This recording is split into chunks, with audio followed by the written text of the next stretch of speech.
District History Society, and I'm here to share with you just some of the treasures that we have here in our townhouse. We're starting off here today in the oldest part of the building, in our council chamber. And it's believed that this is the oldest still used council chamber in Scotland. In 1593, all the residents in Dunbar who had horses and carts were told to go to the quarry for stone for the rebigging of the townhouse. And so we know with the evidence there, and with earlier evidence, that there has been a building on this site for at least 400 years. The council chamber was used by the council, who met once a week to carry out the affairs of the town. And Dunbar was a royal borough, which meant that all the rights and privileges and for trade, for custom, with the right to hold a court and have a prison, all these rights came from the king. And so the council would have needed a building or a place to meet. They met here until 1975, when we had regionalisation. And following a couple of changes, we now have East Lothian Council. We also have our community council now, who still meet in this chamber once a month. The chamber can also be used for civil weddings, for functions, and for visiting dignitaries, and is available for hire. On the walls, we have a series of portraits or photographs, and these are of the provosts, of the leaders or the head of the town council, going back to 1833. The pictures were purchased in 1924, and they take you right through until 1975 and regionalisation. All the provosts in the photographs, it's noted, are men, gentlemen, local traders, businessmen, with the exception of one lady in the 1960s. A very special feature in our chamber here is the set of two panels, armorial panels, which we have at either end of the chamber above the two fireplaces. And because Dunbar was a royal borough, this is the council making a statement that their rights come from the king, because in 1686 they commissioned the first of the armorial panels to be painted, and it bears the coat of arms of the House of Stuart. It also has the initials of King James VII and II of Scotland, and is painted on wood. The second panel came along sometime after 1714 and the Hanoverians with King George, and the council commissioned this second panel to be painted on canvas, and it bears the coat of arms of the House of Hanover and associated territories. We have four images on the wall either side of the Hanoverian panel. The two lower pictures are of earlier provosts. The one on the right is George Hume, who was the Lord High Treasurer of Scotland and King James I's right-hand man, and he was provost for about 10 years until 1611. The picture on the left is of Provost Middlemas, who was very much involved in the business of the town, and he was provost for a large part of the 18th and early 19th century. The pictures at the top are, of course, Queen Elizabeth and Prince Philip, and they were hung there to mark their visit to Dunbar in 1956, which was part of their Scottish tour.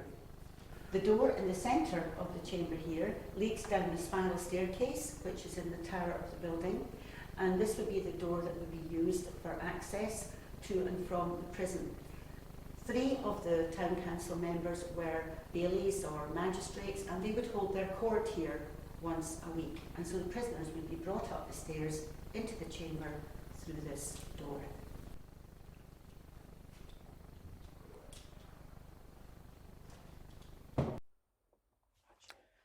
We're standing now in the foyer of the more modern part of the townhouse building, and this replaced an earlier tenement, Black's tenement, in 1928.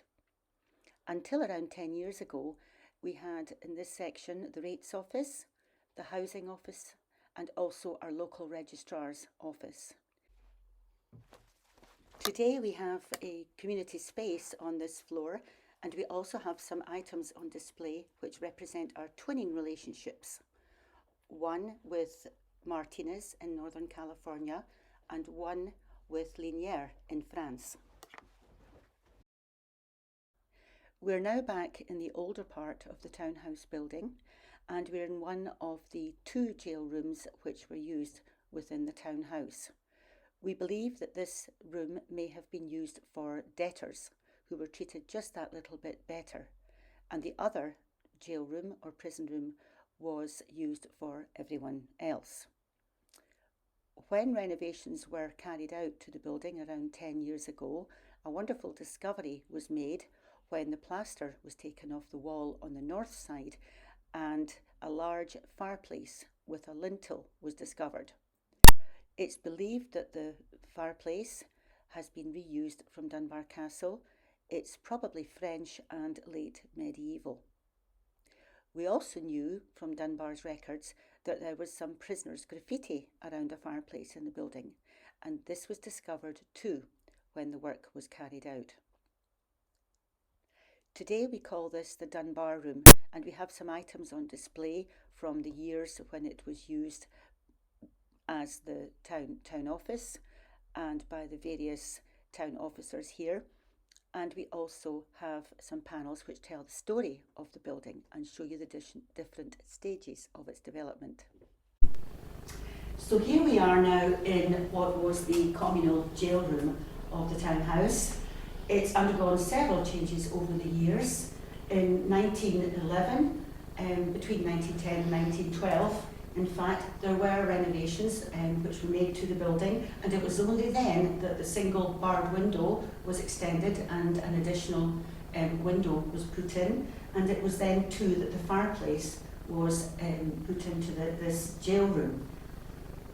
Crimes in Dunbar, crimes that prisoners carried out and who were in here, they were mainly petty crimes, thieving, assault, things like that. But we did have cases of banishment, transportation to the colonies, and of course we did have our witchcraft trials, with one notable trial in 1688, ending up with over 40 witnesses in the council chamber above, testifying against one lady.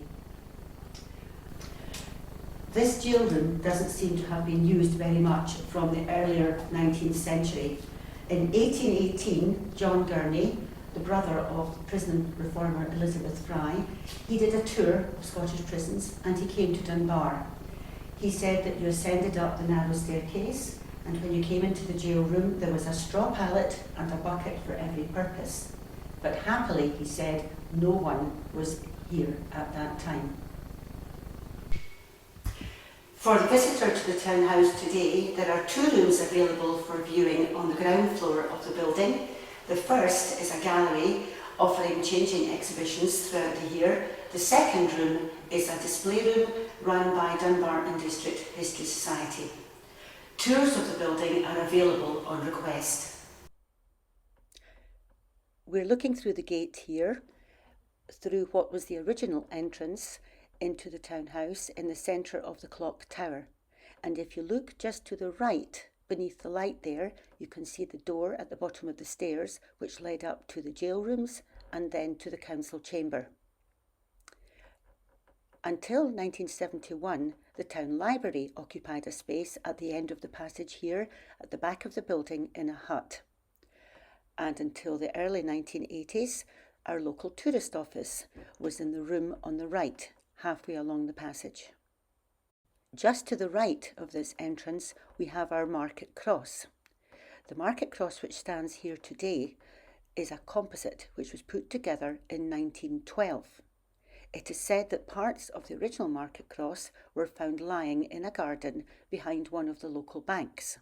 And when the renovations were made to the building between 1910 and 13, it was decided to reinstate the cross in the centre of the High Street.